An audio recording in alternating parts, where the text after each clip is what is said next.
नेपाल की राजधानी काठमांडू में दरअसल बवाल हो गया है। नेपाल में जैन जी ने विद्रोह कर दिया।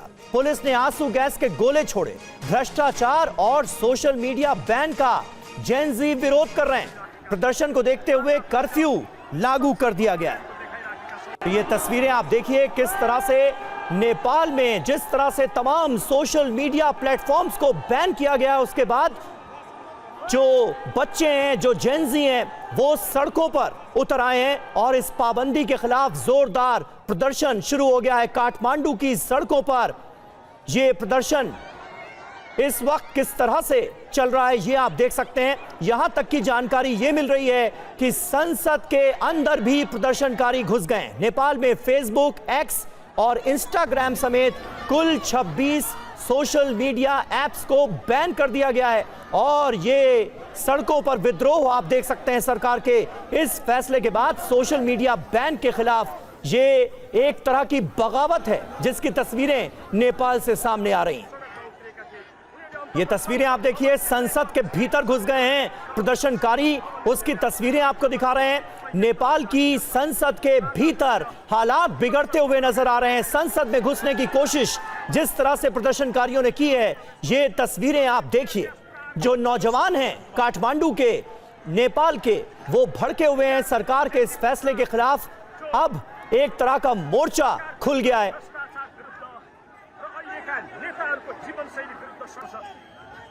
ये तस्वीरें आपको दिखा रहे हैं नेपाल के संसद भवन के सामने की ये तस्वीरें हैं जहां पर प्रदर्शनकारियों को तितर बितर करने के लिए आंसू गैस के गोले छोड़े गए हैं, लेकिन उसके बावजूद भी प्रदर्शनकारी यहां से जाने के लिए तैयार नजर नहीं आ रहे हैं। संसद में घुसने की कोशिश भी की गई है प्रदर्शनकारियों की तरफ से।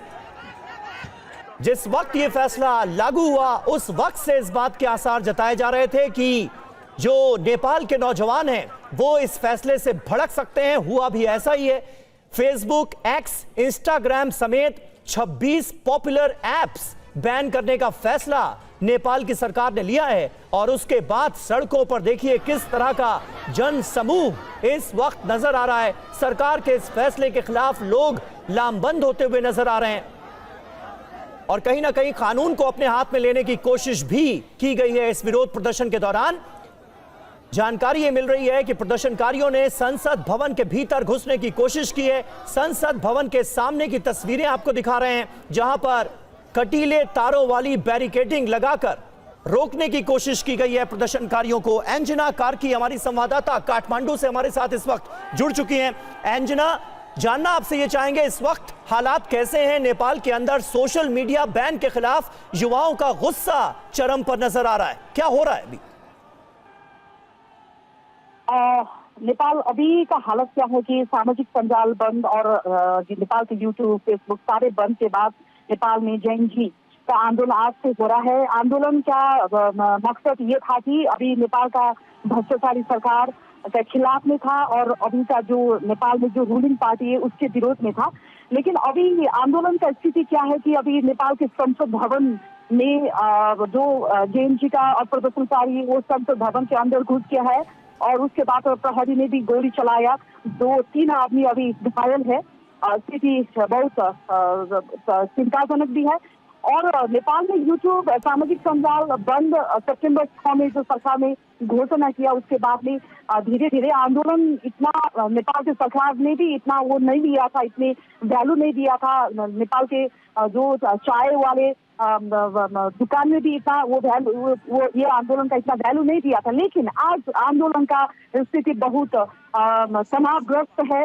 ये आंदोलन काठमांडू में सिर्फ नहीं है, ये नेपाल के मेन इलाका पोखरा, धरान, विराटनगर, ये नेपाल के सारे इलाके में आंदोलन चल रहे हैं अभी। लेकिन एंजना इस बात के आसार तो जताए जा रहे थे कि अगर पूरे के पूरे सोशल मीडिया को बैन करने की कोशिश की जाएगी, फेसबुक, एक्स, इंस्टाग्राम, यूट्यूब सब पर चाबुक चलाया जाएगा तो नौजवान जो हैं वो भड़केंगे। इस फैसले के पीछे वजह क्या है? अचानक ये सोशल मीडिया से इतना बड़ा खतरा क्या हो गया सरकार को? और ये क्या है कि नेपाल में इससे पहला के जो नेपाल के इलेक्शन था, इस इलेक्शन में नेपाल के स्वतंत्र पार्टी का 21 सीट आया। वो नया पार्टी है, वो नेपाल की न्यू पार्टी है। इसके बाद नेपाल की अभी जो रूलिंग पार्टी नेपाली कांग्रेस, नेकपा एमाले और माओवादी, वो पार्टी धीरे धीरे धर्मरा है। उसके बाद में ये अभी फिर नेपाल में रूपन्देही में फिर चुनाव होने वाले हैं। चुनाव के लिए ये अभी ये इंस्टाग्राम, फेसबुक सारे ये सोशल मीडिया बंद कर रहे हैं, क्योंकि नेपाल के यदि ये सारी चीज खुला होता है तो सच बाहर आएगा, तो उसके बाद में उसका वोट इतना नहीं आएगा, वो उसका एमपी नहीं जीतेगा। इसके लिए वो सरकार ने बंदिश कर रहा है। अच्छा अंजना कार्की, जब ये फैसला लिया गया नेपाल के अंदर सोशल मीडिया बैन का, तब वहां पर सूचना मंत्रालय की तरफ से ये तर्क दिया गया कि कुछ शर्तों को मानने के लिए, कुछ पालन करने के लिए कहा गया था, और ये जो सोशल मीडिया प्लेटफॉर्म्स है उनकी तरफ से ये शर्तें नहीं मानी गई, और इसके बाद ये हुआ। मैं आऊंगा आपके पास इस सवाल के साथ, लेकिन एक बड़ी खबर आ रही है इस प्रदर्शन पर।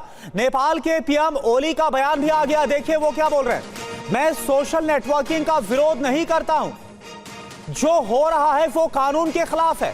सोशल साइट्स को नियम पालन करने को कहा गया। उनका जवाब था, मैं नेपाली संविधान नहीं मानता। यही बात है जो इससे पहले सवाल में मैंने रखी थी, और ये जो बयान है वो नेपाल के प्रधानमंत्री ओली की तरफ से आया। उनकी तरफ से कहा जा रहा है कि कुछ कानून है उसका पालन करने के लिए कहा गया था, नियम और शर्तों का पालन करने के लिए कहा गया था, और इसी के आधार पर यह फैसला लिया गया है। और अंजना कार्की इस वक्त हमारे साथ है। अंजना कार्की, यही मेरा सवाल था, क्योंकि पहले भी यही तर्क दिया गया था कि उनके कानून के हिसाब से हाल ही में उनके संविधान में यह बाकायदा जो नियम है उसको जोड़ा भी गया था और उसे पालन करने के लिए कहा गया था, और जब वो नियम का पालन नहीं हुआ, शर्तों का पालन नहीं हुआ, तो इसके बाद यह बैन लगा दिया गया। इसमें कितनी सच्चाई है? ये क्या है कि अभी का जो जैन जी का जो आंदोलन है, इसमें 28 साल तक का आदमी है, इसमें नो पॉलिटिकल पार्टी, इसमें सच नहीं है, क्योंकि वो जो आदमी नेपाल में आपका रोजगारी कर रहे हैं, नेपाल के सारे जो यंग स्टेट है वो सारे बाहर नेपाल से फॉरेन कंट्री जा रहे हैं, क्योंकि यहाँ रोजगारी नहीं है।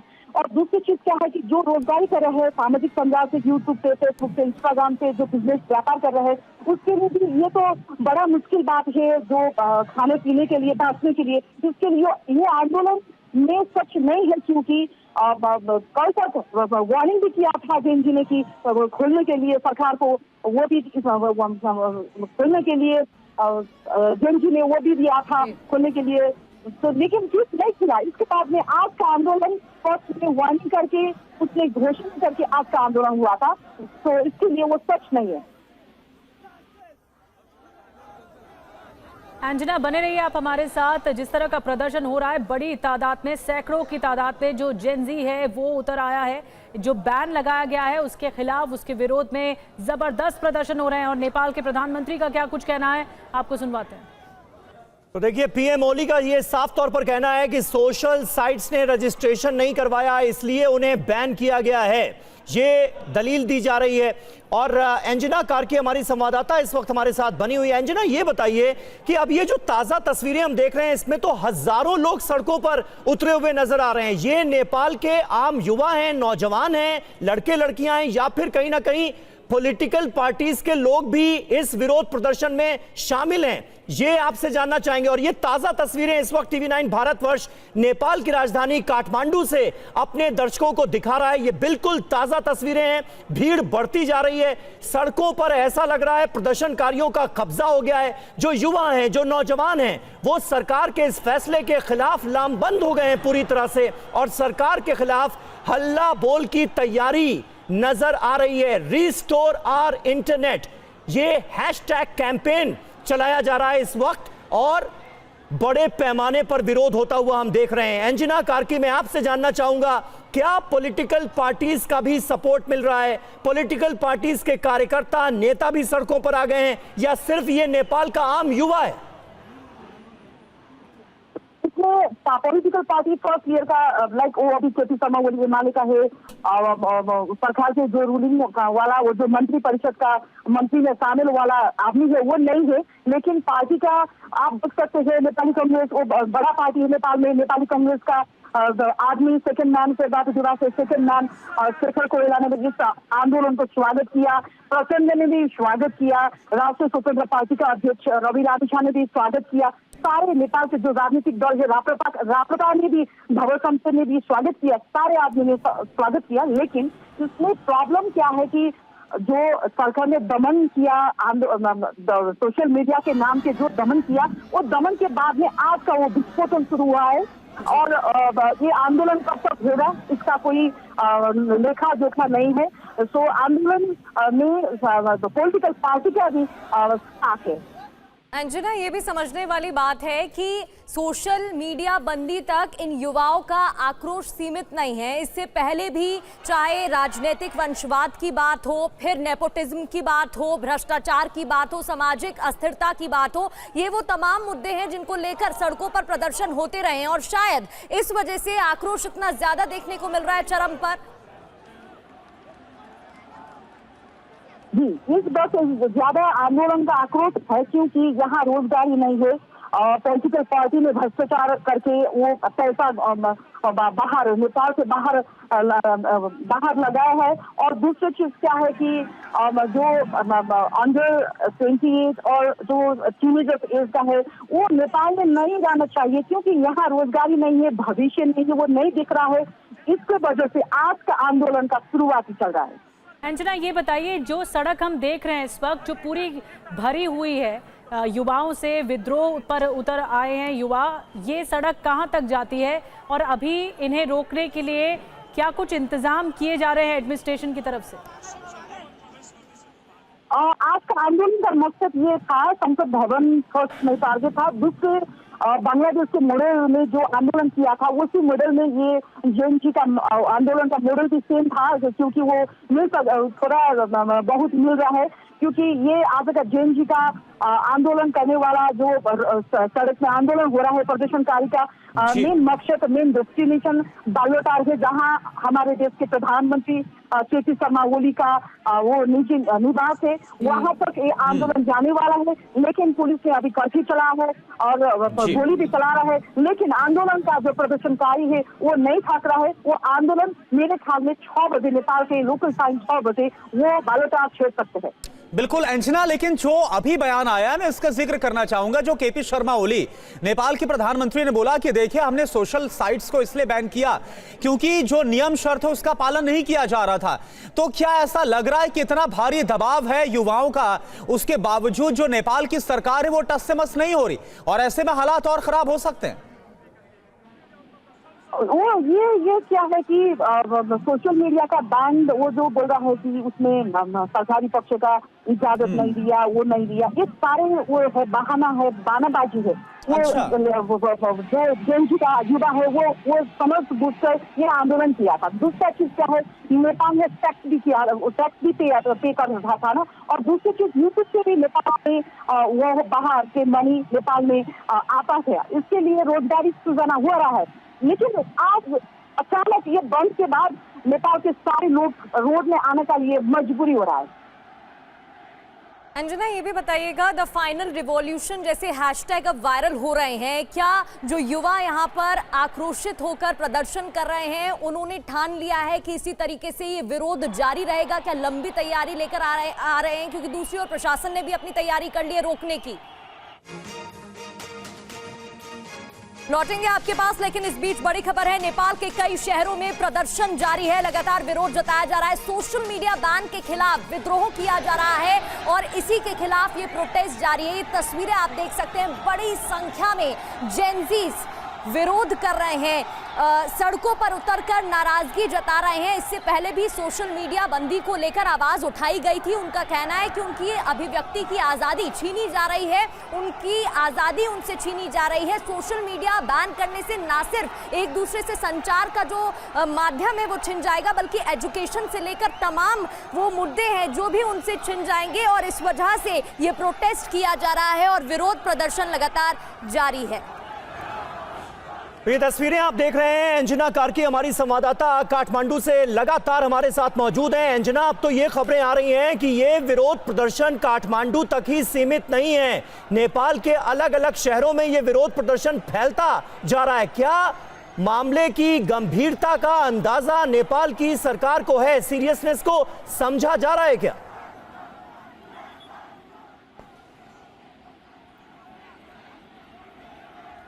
एंजना कार्की, आपको आवाज मिल रही है?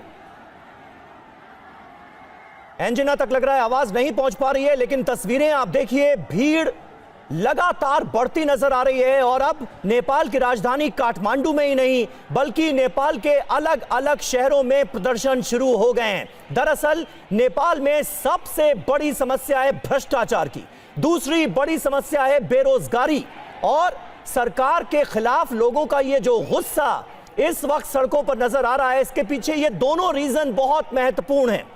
भ्रष्टाचार चरम पर पहुंचा हुआ है, इसकी नाराजगी है, बेरोजगारी चरम पर है, और सोशल मीडिया प्लेटफॉर्म्स के जरिए जो नौजवानों को रोजगार मिला हुआ था उस पर एक तरह से ताला जड़ने की कोशिश की गई है इस सरकारी फरमान के जरिए, और इसीलिए लोगों का, नौजवानों का, युवाओं का जो गुस्सा है वो सरकार के खिलाफ उतरता हुआ नजर आ रहा है। यहां तक कि संसद भवन के भीतर घुसने की भी कोशिश की गई है प्रदर्शनकारियों की तरफ से, आंसू गैस के गोले छोड़े जा रहे हैं, प्रदर्शनकारियों को तितर बितर करने की कोशिश की जा रही है, लेकिन उसके बावजूद भी हजारों की संख्या में इस वक्त नौजवानों का हुजूम सड़कों पर डटा हुआ है और यह डिमांड की जा रही है कि उनकी आजादी उन्हें वापस दिलाई जाए। अभिव्यक्ति की आजादी पर ताला जड़ने की जिस तरह से कोशिश सरकार की तरफ से की गई है, उसको देखते हुए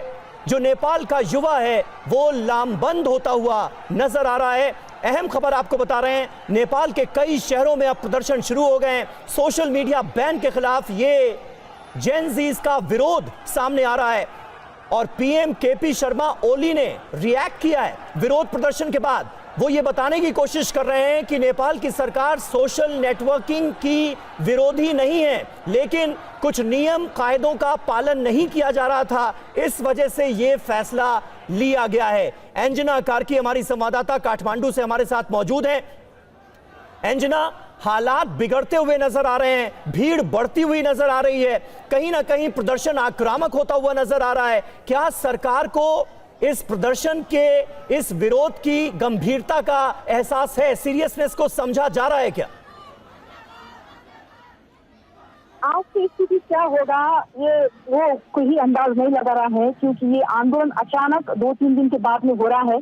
नेपाल की सड़क आग से जल रहा है, नेपाल के काठमांडू नहीं और काठमांडू के बाहर सड़क में भी आग जल रहे हैं। धरान, कई इलाके में पोखरा, कई इलाके में ये आग से जल रहे हैं। दूसरी चीज क्या है, आज यदि सरकार ने ये आंदोलन का वैल्यू नहीं दिया और आंदोलन का एड्रेस नहीं किया तो फिर स्थिति उग्र हो सकता है, क्योंकि आप देख सकते हैं वीडियो में भी और आप देख सकते हैं दृश्य में भी, ये दृश्य जो आ रहा है वो दृश्य से भी बड़ा आंदोलन, बड़ा चीज काठमांडू में हो रहा है और काठमांडू से बाहर भी हो रहा है।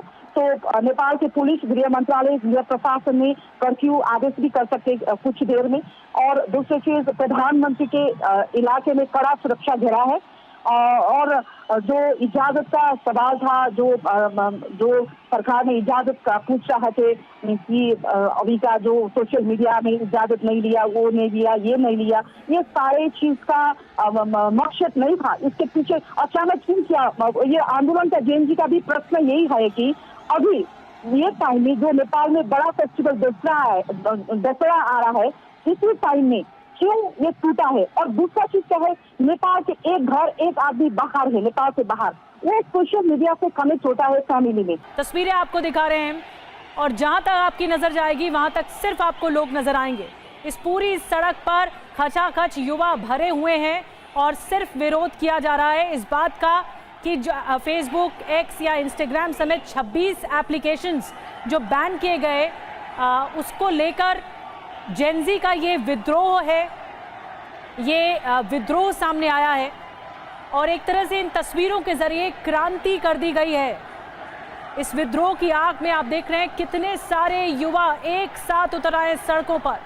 ये काठमांडू की सड़कें हैं जिसमें विराटनगर, भरतपुर, ये तमाम जगह हैं, पोखरा, जहां यह प्रदर्शन चल रहा है।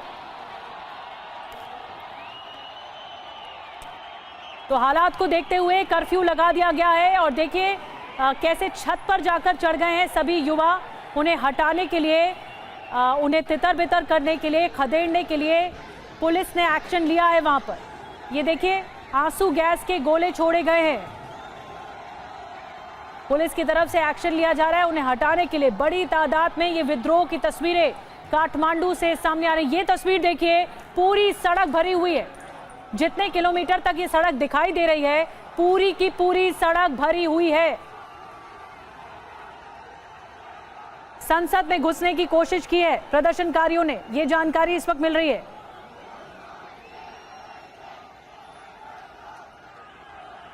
और कहीं ना कहीं हालात बिगड़ते हुए नजर आ रहे हैं, क्योंकि प्रदर्शनकारियों की संख्या इतनी ज्यादा है, पूरे शहर को ठप करने की कोशिश की जा रही है। ऐसे में जो सुरक्षा बल हैं वो भीड़ पर काबू पाने की कोशिश कर रहे हैं। जगह जगह आंसू गैस के गोले छोड़े गए हैं, जिसके चलते भीड़ को तितर बितर करने की कोशिश तो की जा रही है, लेकिन इसमें भगदड़ जैसे हालात भी कई जगहों पर बनते हुए नजर आ रहे हैं।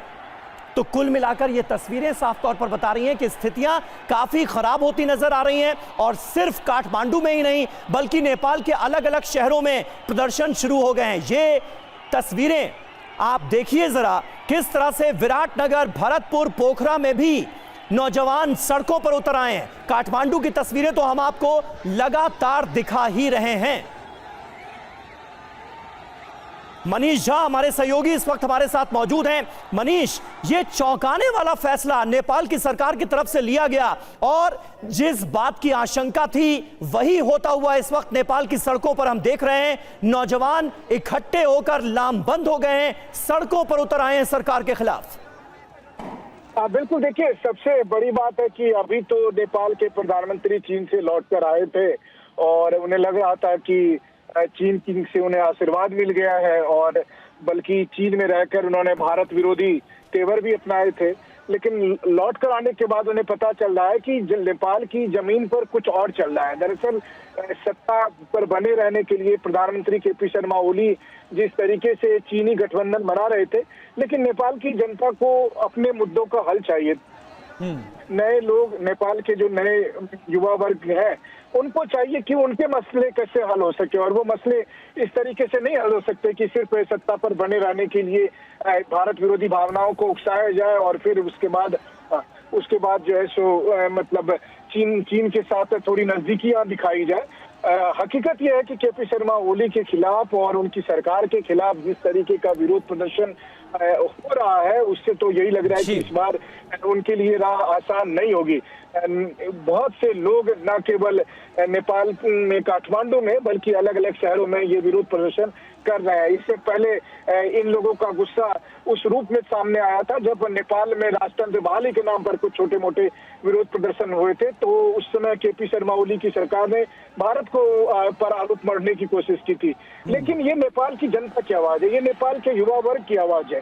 वो उनको डेवलपमेंट चाहिए, उनको अपने लिए एक बेहतर भविष्य चाहिए जो मिल नहीं पा रहा है, और इसीलिए वो इस तरीके से प्रोटेस्ट में सामने आ रहे हैं। और इनका जवाब जब केपी शर्मा ओली को कुछ नहीं दिखता है तो वो भारत विरोधी कभी सीमा विवाद को उठाते हैं या फिर कभी इन सब विरोध प्रदर्शनों के ऊपर भारत के ऊपर आरोप लगा देते हैं। लेकिन नेपाल की जनता किस हद तक उद्वेलित हो चुकी है उसका एक और प्रमाण है कि कुछ हफ्ते शांत रहने के बाद एक बार फिर नेपाल की जनता सड़कों पर है, न केवल सड़क पर बल्कि संसद तक पहुंच चुकी है, और अब एक बार फिर सरकार के अस्तित्व के लिए सबसे बड़ा खतरा बनकर यहाँ पर तैयार है। अच्छा मनीष, जैसा भी आपने बताया कि इस वक्त जो केपी शर्मा ओली सरकार है नेपाल की, उस पर एक छाया चीन की साफ तौर पर नजर आती है। क्या लगता है कि ये जो फैसला लिया गया उसमें भी एक बड़ा जो असर है वो चीन का हो सकता है? क्योंकि देखिए आप YouTube, Facebook, कई ऐसे सोशल मीडिया प्लेटफॉर्म है, कुल 26 जिनको बैन किया गया, लेकिन टिकटॉक, वाइबर ऐसे कुछ प्लेटफॉर्म्स है जिन्हें बैन नहीं किया गया, उन पर इस फैसले का कोई असर नहीं है। अब आप यही देखिए ना, सबसे पहले तो चीनी ऐप को बैन नहीं किया गया। एग्जैक्टली, वही मैं पूछ रहा हूँ। उन्हें पता है कि चीनी ऐप पर जब भी इस तरह की बातें आएगी, जब कोई खुलासा करने की बात आएगी कि नेपाल की सरकार और चीन के बीच में किस तरह का गठबंधन है, तो ऐप खुद ही सेंसर कर देगा। लेकिन वहीं दूसरी तरफ चाहे व्हाट्सएप हो, यूट्यूब हो या दूसरे और जो मीडिया प्लेटफॉर्म है, उन पर बंदिशें लगाने की कोशिश की गई है, तो सिर्फ और सिर्फ इसलिए क्योंकि युवाओं की आवाज को बंद करना चाहते हैं केपी शर्मा ओली। वो उन तमाम लोगों की आवाज को कुचलना चाहते हैं जो अपने बेहतर भविष्य के लिए, अपने रोजगार के लिए, अपने रोजी रोटी के लिए, अपनी पढ़ाई लिखाई के लिए या फिर नेपाल के डेवलपमेंट की मांग करते हैं। तो आप देखिए कि आने के बाद, चीन से आने के बाद सबसे पहला फैसला यही लिया, सबसे फैसला यही लिया गया कि किस तरीके से नेपाल के आम लोगों की आवाज को खत्म किया जा सके, और इस फैसले की कीमत अब वो चुका रहे हैं। बात ये नहीं है कि केवल यूट्यूब पर सेंसर लग गया या व्हाट्सएप पर सेंसर लग गया, क्योंकि नेपाल की जनता ने इस फैसले को इस रूप में लिया है कि सरकार हमारी आवाज को खत्म करना चाहती है, सरकार कंट्रोल करना चाहती है। ठीक उसी तरह से जैसे चीन की सरकार अपने लोगों की आवाज को कुचल रही है, अपने लोगों को कंट्रोल कर रही है, तो नेपाल भी चीन के उस नक्शे कदम पर जाने की तैयारी कर रहा था, जिसके तहत, वरना आप देखें कि जिस लोकतांत्रिक भावना का परिचय देते हुए नेपाल की जनता ने बारंबार सरकार चुनी, और इसके बावजूद कि नेपाल के राजनीतिक नेतृत्व ने कोई अच्छा शासन नहीं दिया, उसके बाद भी नेपाल की जनता उस लोकतंत्र पर भरोसा रखती थी। लेकिन नेपाल की जनता की आवाज को कुचलने के लिए जो कोशिश की गई, उसके जवाब में लोगों का ये विरोध प्रदर्शन, और ये यहाँ झुकने वाला नहीं। बिल्कुल, और ये तस्वीरें भी लगातार मनीष हम दिखा रहे हैं, दर्शकों को लौटेंगे आपके पास। अंजना, इस वक्त आप क्या तस्वीरें दिखा सकती है, क्या इस वक्त हो रहा है वहां पर, क्या कह रहे हैं वहां पर युवा? वही है कि आंदोलन अभी तेज हो रहा है। आंदोलन ये नहीं थाक रहे, आंदोलन तेज होने वाला है, क्योंकि पुलिस ने भी दमन किया, गृह प्रशासन भी दमन किया, उसके बाद आंदोलन फिर तेज होने वाला है। काठमांडू में सिर्फ नहीं, काठमांडू के बाहर के शहर काठमांडू, भारतपुर, चितवन, पोखरा, वीरगंज, ये मेन इलाके में भी आंदोलन चल रहा है जैन जी का। आंदोलन कब तक चलेगा और कब तक होगा, ये अभी तक कोई ऐलान नहीं है, लेकिन आंदोलन चल रहा है। आंदोलन में कुछ लोग घायल भी है, जो 18 से बिलो 18 का भी घायल है, 18 से ऊपर का भी घायल है। लेकिन आंदोलन आज तेज है, अभी तेज है, लेकिन ये आंदोलन का गृह मंत्रालय, गृह प्रशासन ने भी हाई अलर्ट किया, क्योंकि ये आंदोलन का मेन डेस्टिनेशन ये कोर्ट सभा प्रधानमंत्री के निजी निवास बालोटार में करने वाला है। इसके लिए कर्फ्यू हो रहा है काठमांडू शहर में। बहुत शुक्रिया अंजना कार्की आपका हमारे साथ सीधे काठमांडू से जुड़ने के लिए, और ये ताजा तस्वीरें जो हमने अपने दर्शकों के सामने रखी हैं, इस पर आपने अपडेट दी, बहुत बहुत शुक्रिया। लेकिन अब जो तस्वीरें सामने आ रही हैं वो बता रही हैं कि ये मामला बिगड़ता नजर आ रहा है। गुस्सा चरम पर है नौजवानों का, और जो सुरक्षा बल इस प्रदर्शन पर काबू पाने की कोशिश कर रहे हैं, उनके लिए चुनौतियां बढ़ती हुई नजर आ रही हैं। देखिए जरा।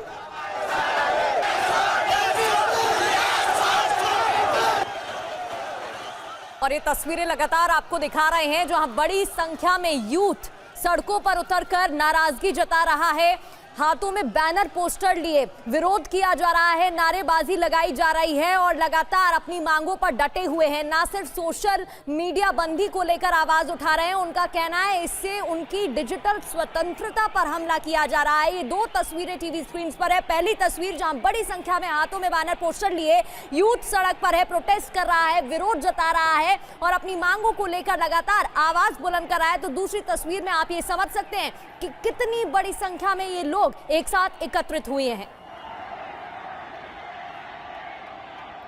और देखिए, इस वक्त हमारे साथ उत्पल खोट सोशल मीडिया इन्फ्लुएंसर हैं, वो हमारे साथ मौजूद हैं। उत्पल, मैं आपसे जानना चाहूंगा, इस वक्त नेपाल की राजधानी काठमांडू से जो तस्वीरें सामने आ रही हैं वो बहुत चिंताजनक हैं। नौजवान सड़कों पर उतर आए हैं, भारी संख्या में सड़कों पर उतरकर आंदोलन छेड़ दिया गया है, ऐसा लग रहा है। सरकार के खिलाफ एक बड़ा हल्ला बोल हम देख रहे हैं, इसे आप कैसे देखते हैं और इस फैसले की क्या वजह आपको नजर आती है?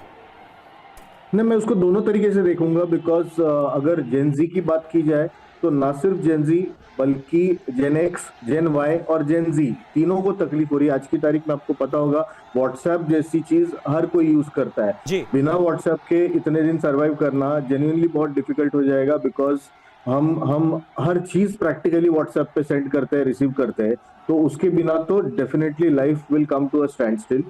बची बात गवर्नमेंट की, उनके हिसाब से भी सही है, बिकॉज रजिस्ट्रेशन होना जरूरी है, तो इन कंपनियों को और गवर्नमेंट को तुरंत साथ में बैठ के कोई हल निकालना चाहिए, बिकॉज इसकी वजह से आम जनता को बहुत ज्यादा तकलीफ हो रही है, स्पेशली जेन जी को, बिकॉज ये बहुत ज्यादा डिपेंडेंट है व्हाट्सएप के ऊपर, इनके स्टडीज से लेके वर्क रिलेटेड लेके सब कुछ।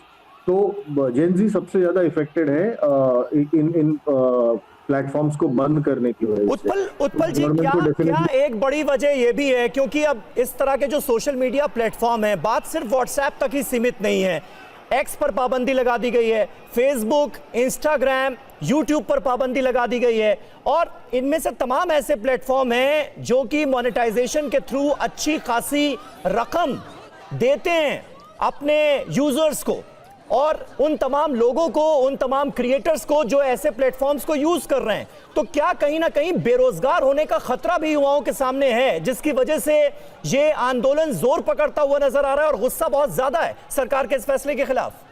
डेफिनेटली बिकॉज एक्स जैसा प्लेटफॉर्म है जहाँ पे आप अच्छी खासी इनकम जनरेट कर सकते हैं अपने व्यूज रख के। और मैं खुद क्योंकि मोनेटाइज किया हुआ हूँ, तो मेरा इंस्टाग्राम है, मेरा एक्स है, जहाँ से मुझे अच्छी इनकम आती है एवरी मंथ, और क्रिएटर्स की तो मेरे से कई गुना ज्यादा आती होगी। तो आई कैन अंडरस्टैंड उनको कैसे फील होता होगा, बिकॉज जैसे हम लोग ऑफिस जाते हैं, आप न्यूज चैनल में काम कर रहे हैं, वैसे वो लोग दिन भर सिर्फ कंटेंट क्रिएट करते रहते हैं। अब इन लोगों की अगर इनकम मारी जाएगी तो डेफिनेटली ये रोष इनका जो दिख रहा है वो जेन्युइन है, जरूरी है, और गवर्नमेंट को डेफिनेटली बहुत जल्द इसको सुलझाना चाहिए।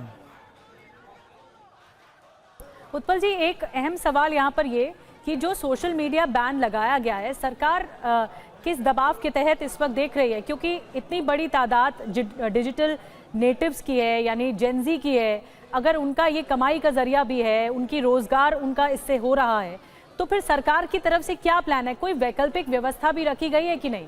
अगर व्हाट्सएप जैसी एप्लीकेशन बैन कर दी गई है तो सरकार का क्या कहना है? नहीं, मेरे ख्याल से सरकार को थोड़ा सा इसमें शिथिल करनी पड़ेंगी अपनी कंडीशंस। हालांकि उनका पॉइंट सही है कि इन तमाम प्लेटफॉर्म्स को रजिस्टर करना जरूरी है, बट व्हाट्सएप जैसा जो बेसिक प्लेटफॉर्म है इसको तो एटलीस्ट लिमिटेड तरीके से ओपन कर देना चाहिए था, बिकॉज ये बेसिक कम्युनिकेशन का साधन है जो अभी बंद कर दिया गया। We are no longer on SMS हम लोग बहुत कम यूज करते हैं, हमारा पूरा दारोमदार व्हाट्सएप पे चलता है, तो वही अगर बंद कर देंगे तो दिक्कत हो जाएगी। सरकार को थोड़ा सा लीनियंट हो जाना चाहिए था। एट द सेम टाइम सरकार को ये जो 26 प्लेटफॉर्म्स है इनको ना सिर्फ अल्टीमेटम या बैन देना जरूरी है, उनको अपने डिस्कशन टेबल पे लाना जरूरी है। उनकी तमाम मांगे एक दूसरे के साथ एक्सचेंज करके हर चीज बात से सुलझाई जा सकती है, तो बात करना, मीटिंग करना बहुत जरूरी है। तो सरकार को कहीं ना कहीं पहल करनी चाहिए और इन प्लेटफॉर्म्स को तुरंत बुला के इसका एक रेजोल्यूशन निकाल लेना चाहिए। बिल्कुल उत्पल जी, आप हमारे साथ बने रहिए। जाहिर सी बात है कि जो वहां पर युवा है उसकी बातों को सुनना जरूरी है, और जैसा आपने कहा कि जो शर्तें हैं या जो नियम है उसको लेकर मिल बैठकर इस पर बात करके और जल्द से जल्द एक सॉल्यूशन पर आना जरूरी है। अभिषेक इस वक्त हमारे साथ जुड़े हुए हैं, काठमांडू से ही हमारे साथ कनेक्टेड है, वो इस वक्त वहां पर हो क्या रहा है वो बताने के लिए। अभिषेक, जरा बताइए, क्योंकि तस्वीरें जो सामने आ रही हैं वो बहुत परेशान करने वाली, चिंताजनक है। क्या हालात है, हो क्या रहा है, जरा बताइए।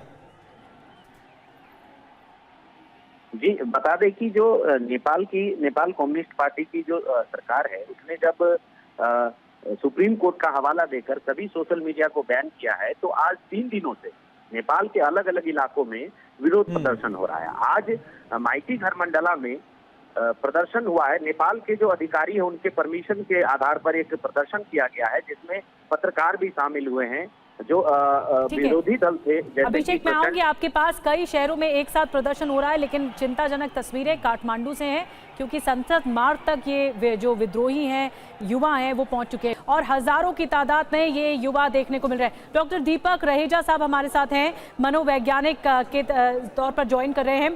डॉक्टर दीपक, कितना गहरा असर दिमागी तौर पर पड़ा है युवाओं के? क्योंकि अभी तक तो बात रखी जा रही थी, लेकिन अब विद्रोह सड़कों पर आ गया है। इसका दिमागी तौर पर कितना प्रेशर इस वक्त युवा देख रहे हैं और आगे क्या हो सकता है? देखिए, आपने अभी देखा इस छात्रा का क्रोध, तो जेन जी जो है उसके लिए मुझे लगता है ये एक बहुत बड़ा आइडेंटिटी क्राइसिस प्रेसिपिटेट कर रहा है। एक तरह का आप इसे मान सकते हैं कि साइकोलॉजिकल भूकंप, एक अर्थक्वेक जिसने सडनली आपकी एग्जिस्टेंस को हिला दिया।